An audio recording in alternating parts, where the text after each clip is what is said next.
What's going on, everybody? Welcome back to another review for Old School Monday Night Raws. Today we have arrived to the Raw after WrestleMania 9.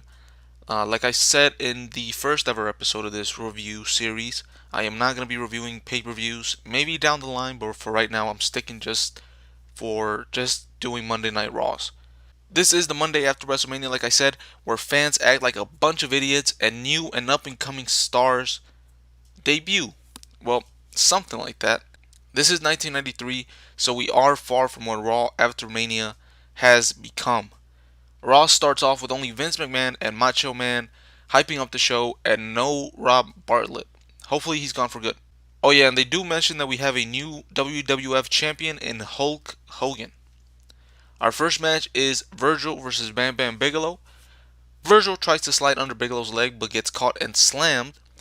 Bigelow again catches Virgil on his back and drops him for a Samoan drop. They do mention Bartlett on commentary, so I think he'll be back. Since this was the first time Raw was on the night after WrestleMania, how excited were you guys if you were watching that you were going to get two back-to-back WWF shows in a week? I mean, now we have so much content for WWE, but back then as a kid, how was it for you knowing that you had multiple shows in just 1 week? Because usually you would have a pay-per-view every 5 months or so, and the WWF Superstars taping, I don't know what other tapings you guys had, but did you guys ever have back-to-back WWF shows? Let me know what you guys were, if you guys were kind of as kids happy to see two back-to-back shows. But back to the match though, Virgil getting some moves here with a dropkick from the top rope for a near fall, then goes for a crossbody but gets swatted away. Bigelow then hits his flying headbutt for the win. Virgil had a couple missteps, but for the most part he did a good job in there. Really surprised by this because I didn't know Virgil was a good worker.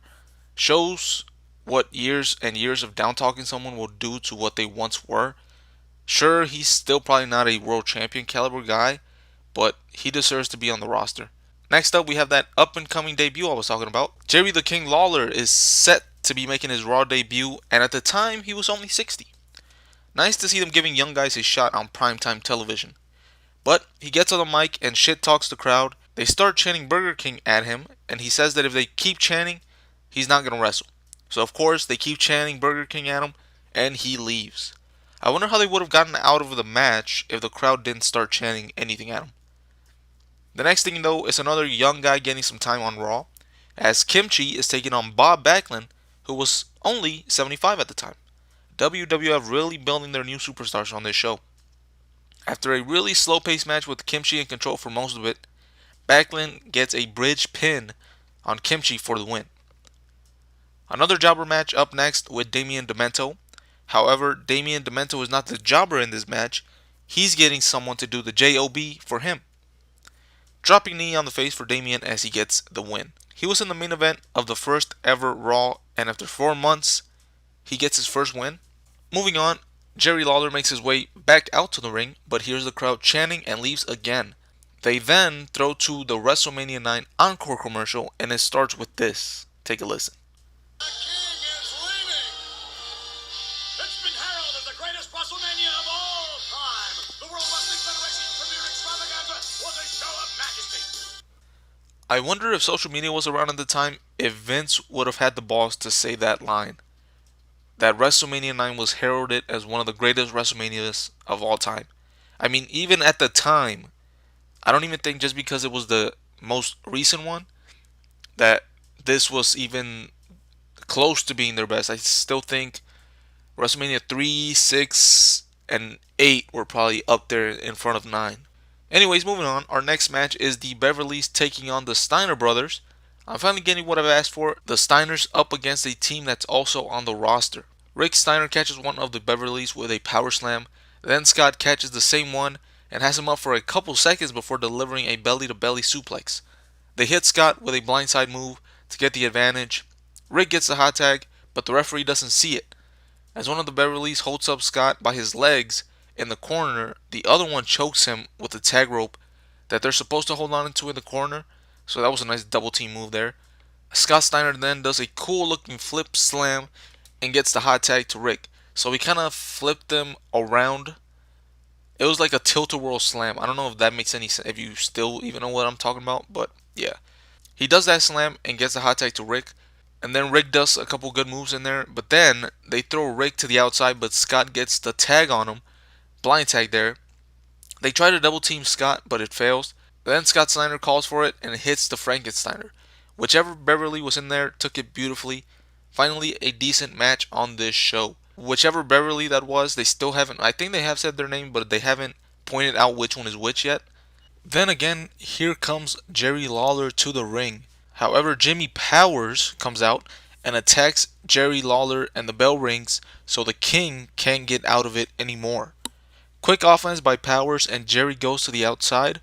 Inside, Powers with more offense on Lawler, and he goes to the outside again. At this time, I'm just waiting for Lawler to get the win, because who is Jimmy Powers? And there's no way Lawler is losing to him on his debut. So, as I was typing that last sentence, Lawler got a reversal and took control back of the match. During the whole match as well, Jerry was acknowledging Randy Savage a couple times. This Jim Powers guy, though, is really good in the ring. I wonder why he never got a shot to become anything. But Jerry Lawler hits the pile driver and pulls the tights for the win. It's a pile driver, my guy. I don't think you need to hook anything for an extra advantage there. After a commercial break, the King comes over to the announce table and confronts Macho Man. Jerry says something about him being the best wrestler in the world, and you can see a girl in the crowd starting to laugh, which is what I was thinking as well. So it looks like we're going to get a Savage and King feud coming up. But that actually ends the show, so let's get to the awards. For best moment, as a sole moment, I couldn't really pick one, but seeing that Bartlett wasn't going to be on this show was my favorite part of the episode. The worst moment goes to them stretching out Jerry Lawler's debut. He's a heel, and I get why they did what they did with him, but who really wants to see him 3 to 4 times on different segments on a show? For the worst match, I gave it to Kimchi and Bob Backlund. Not much to say there. For the best match, I had the Beverlys versus the Steiners. I know I crapped on the Beverlys the last time they were on Raw, but they were pretty good in this match against the Steiners. And maybe it's due more to how good the Steiners are. For the weakest performer, I gave that to Damian Demento. Why is he getting a jobber match? It's one thing for him to be the jobber, but he's the one with 95% of the offense in a match. I don't want to see any of that. Stand-up performer, I give it to Jimmy Powers. I didn't know who this guy was before this episode, but after this match, I'm starting to wonder why they never made him into anything. My overall grade for this episode would be a low C. If it wasn't for the Steiner brothers match, this would get a D, maybe even an F. But with that match and some other little things here and there from the show, this wouldn't be a complete throwaway show. And if we look at the tally count now, this is going to stop the bleeding, keeping the bad Raws at 4 and moving the good Raws up to 7. So yeah, middle of the pack rating for Raw on this episode. And that's going to be it for this video. I'll be back sometime soon. I'll catch y'all later.